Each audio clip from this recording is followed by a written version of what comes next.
Hello everyone. What image comes to your mind when you hear the name Karl Marx, the father of communism? Perhaps a bearded prophet of doom or a revolutionary who divided the world? Maybe a rigid ideologue preaching revolutions and even wars? But what if I told you that Karl Marx's personal motto wasn't about rigid beliefs at all? His motto was De omnibus dubitandum, doubt everything. Now that doesn't sound like the slogan of a dogmatic thinker, does it? It sounds like someone deeply curious, someone asking, questioning, and refusing to settle for easy answers. So, let's peeling away layers of myth to reveal the human thinker, and you will see. The real Marx wasn't the caricature history often paints. He was a relentless questioner, a man who saw philosophy not as abstract theory, but as a tool to grapple with life's harsh realities. In 1818 in Trier, a small town in what is now Germany, Karl Marx was born into a world of contradictions. His early years offered a taste of both privilege and constraint. His father, a lawyer, ensured he had a solid education. He was born into a Jewish family that converted to Christianity, likely for social and economic reasons. You see him already exposed to those complex dynamics of power and social mobility. He's growing up as industrial capitalism is taking off. Just imagine seeing firsthand how those early factories are transforming society, but also creating winners and losers. Then the young man, bright with ambition, exiled from his homeland, to France, then Belgium. Each location contributed to his intellectual growth and his political outlook. Finally, Marx settled in London in 1849, sitting in a cold library in London, surrounded by stacks of borrowed books. He spends his days scribbling ideas that challenge the very foundations of society. By the time, his life had taken a harsher turn. He lived in grinding poverty for over 20 years, often unable to afford heating or food. For Marx, this wasn't just a theoretical or intellectual exercise. It was a lived experience. It was a raw, personal response to the brutalities of capitalism. He didn't just think about poverty. He experienced it firsthand. He didn't merely theorize about alienation. He felt it deeply. These personal struggles shaped his philosophy in profound ways.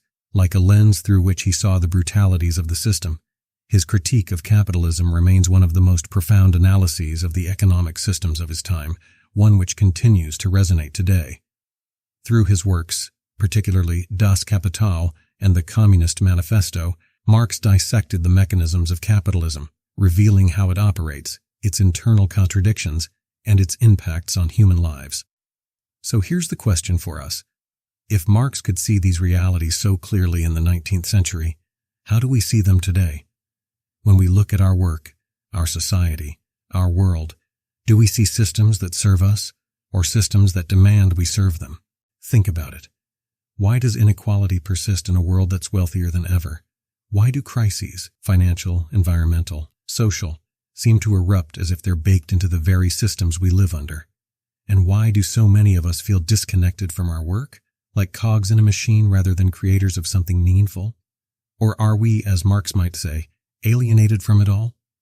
These aren't just modern problems. They're questions Karl Marx wrestled with in his time, and they're the same questions we'll explore together today.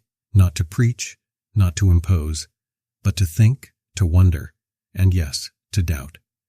During his studies, Marx encountered the philosophy of Wilhelm Friedrich Hegel, whose dense and abstract ideas on dialectics and history profoundly influenced him. It wasn't just a matter of fascination. Hegel's concepts marked a turning point in Marx's intellectual journey, shaping his thought in transformative ways. While deeply inspired, Marx did not merely adopt Hegel's ideas. Instead, he reinterpreted and fundamentally transformed them to fit his materialist perspective, laying the groundwork for his revolutionary philosophy. Hegel's philosophy is rooted in idealism, a belief that ideas, consciousness, or spirit shape reality, or if you remember my episode about Hegel, link in the description, the Geist.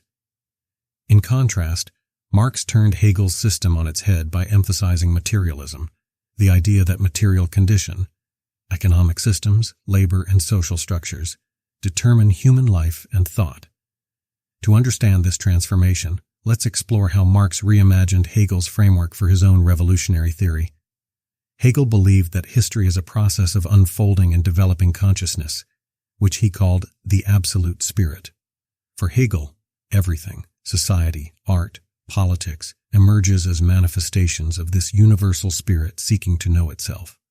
This process occurs through a method Hegel called dialectics, the clash of opposites, which operates in 3 stages: thesis, a starting idea or state of being, and then comes the antithesis, a contradictory idea that challenges the thesis.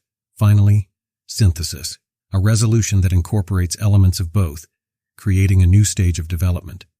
For example, in political history, the thesis might be monarchy, the antithesis democracy, and the synthesis a constitutional monarchy. In Hegel's view, history progresses through such contradictions, with each stage bringing humanity closer to freedom and self-awareness. However, Hegel placed ideas, not material reality, at the center of this process.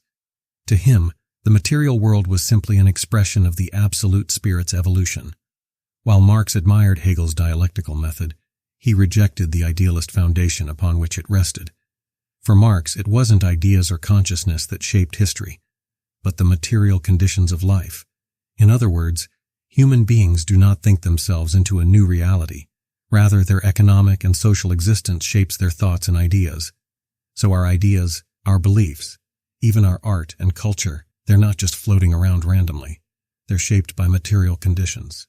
Here's an analogy to clarify Marx's perspective. Imagine a house.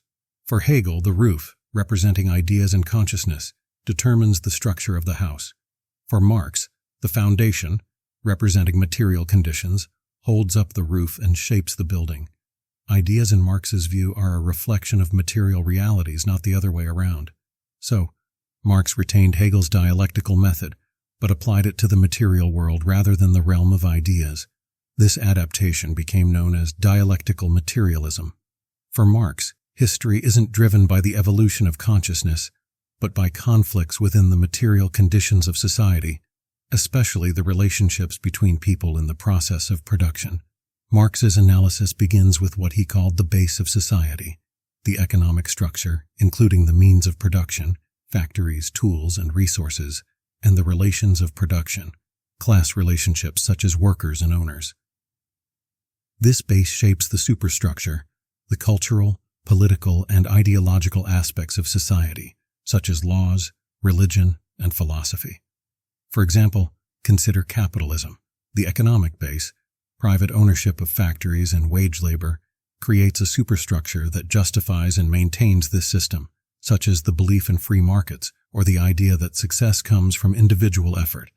Now, with this building on dialectical materialism, Marx developed also historical materialism, a framework for understanding history as a series of class struggles driven by material needs and economic systems. Where Hegel saw history as the development and deployment of ideas, Marx saw it as the history of changing modes of production. From feudalism, land-based economies with lords and serfs, then to capitalism, industrial economies with bourgeoisie, capital owners, and proletariat, workers, to finally communism, hypothetical of course, a classless society where production is collectively owned. Each stage arises from contradictions within the previous system. For example, under feudalism, the growth of trade in cities, antithesis, clashed with the rural land-based economy, thesis, leading to the rise of capitalism, synthesis. Similarly, Marx believed capitalism's internal contradictions would eventually lead to its collapse and the rise of communism. Just a remark here, Marx's time, socialism often meant dreamy visions of perfect societies. He called this utopian socialism and found it naive. Instead, he proposed scientific socialism, grounded in historical and economic analysis. To Marx, socialism was not a question of if, but when, an inevitable result of capitalism's contradictions. It's like a machine pushed beyond its limits will eventually break. Marx believed capitalism, by concentrating wealth in the hands of a few and impoverishing the many, was sowing the seeds of its own downfall. Maybe this still resonates today in a world where billionaires grow richer, while millions struggle to survive. Marx believed that society could not be transformed through mere moral appeals or utopian experiments. Instead, it required a scientific understanding of historical forces and class dynamics.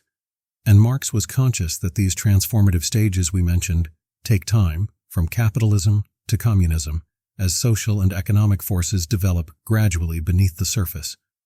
That's why Marx famously invoked the phrase well-burrowed old mole from Shakespeare's Hamlet, but also from Hegel, to describe the slow subterranean progress of revolutionary change.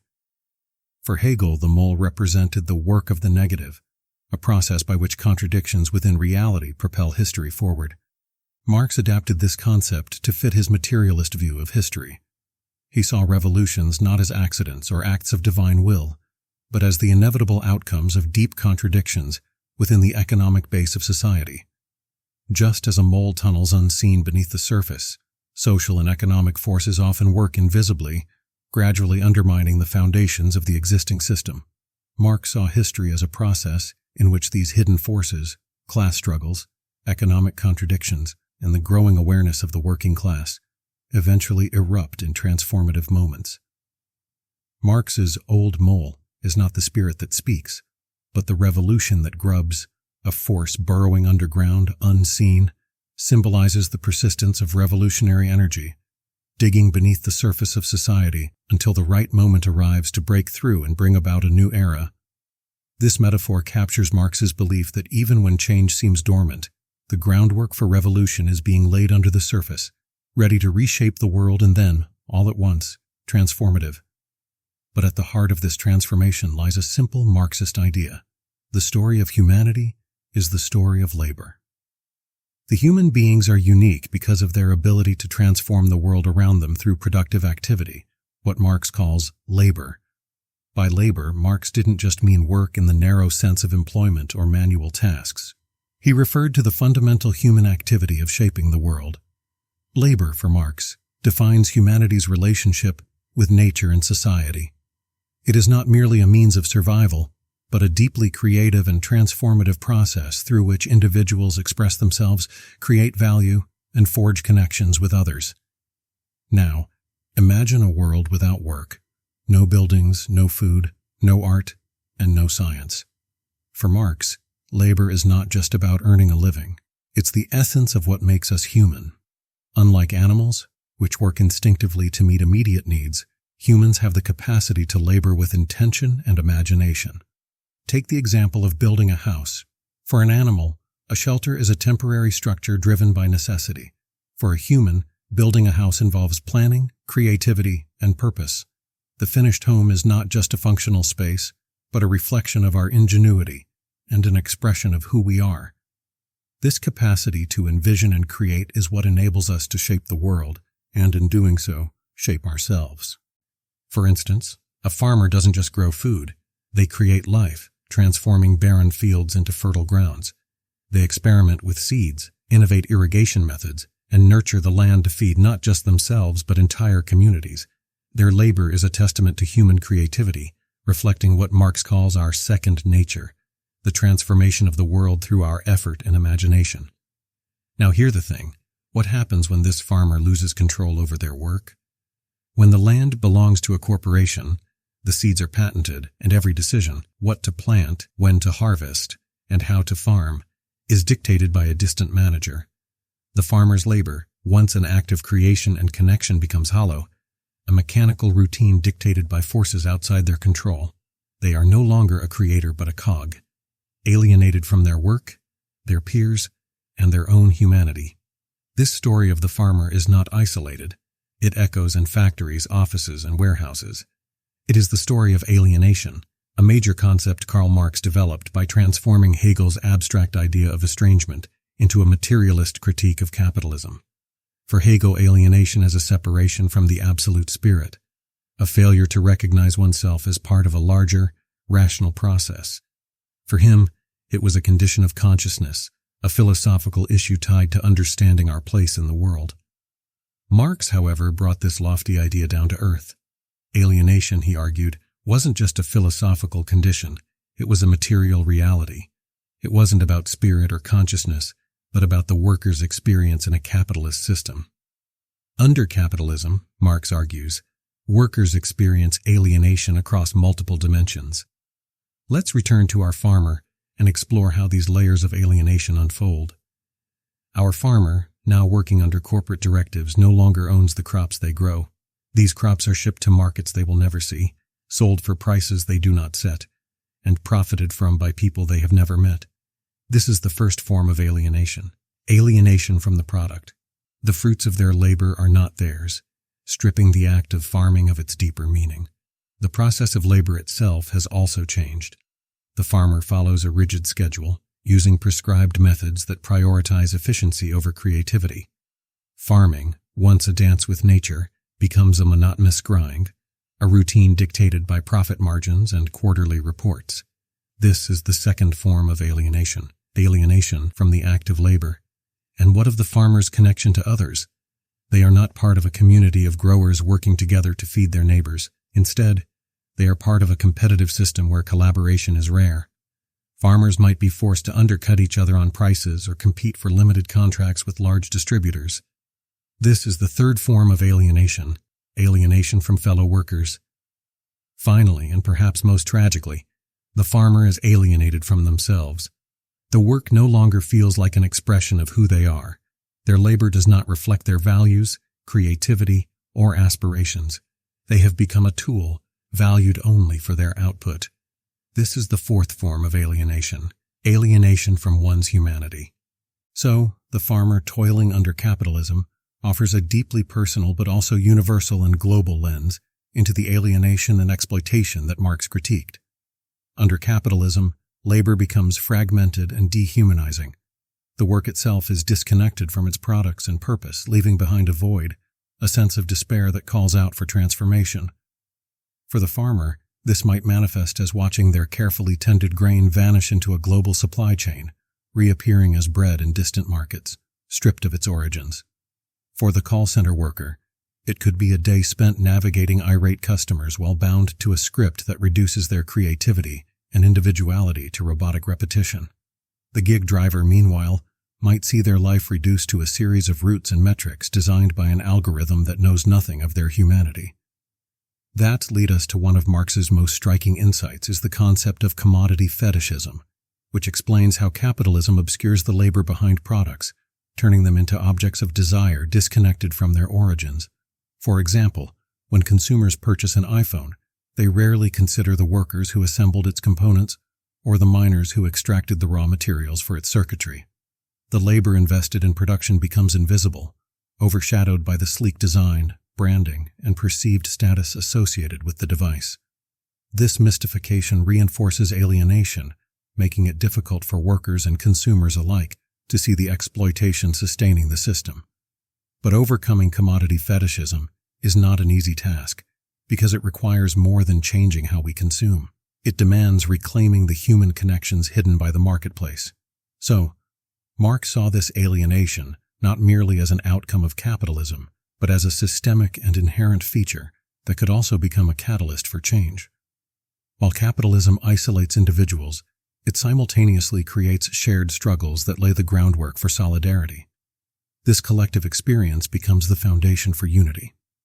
In the act of recognizing their shared suffering, workers can begin to see themselves as part of a broader struggle, not isolated individuals, but members of a class with the power to challenge the very system that exploits them. For Marx, the transition from alienation to revolution is neither automatic nor easy. It requires a collective awakening of the working class, a realization that their despair is not a personal failing but a systemic issue. Imagine the farmer, no longer toiling in isolation but standing alongside other workers to demand fair wages, equitable land rights, and democratic control over production. This shift, from individual despair to collective action, is the essence of Marx's revolutionary vision, and the idea of solidarity is at the heart of Marx's philosophy. A shared recognition of exploitation and a collective commitment to overcoming it. Alienation isolates workers, but solidarity brings them together. This unity is not abstract, it is forged in the everyday struggles of laborers across the world. Marx's ultimate vision extends beyond economic critique. It is about reimagining what it means to be human. And revolution, in Marx's framework, seeks to restore these elements, creating a society where labor becomes an act of self-expression and fulfillment. It opens the door to new possibilities. By building solidarity, overcoming alienation, and reclaiming the humanity obscured by commodity fetishism, workers can forge a path toward a society that values people over profits. And those acts of resistance, though seemingly small, have transformative potential. When multiplied across communities and industries, they challenge even the most entrenched systems.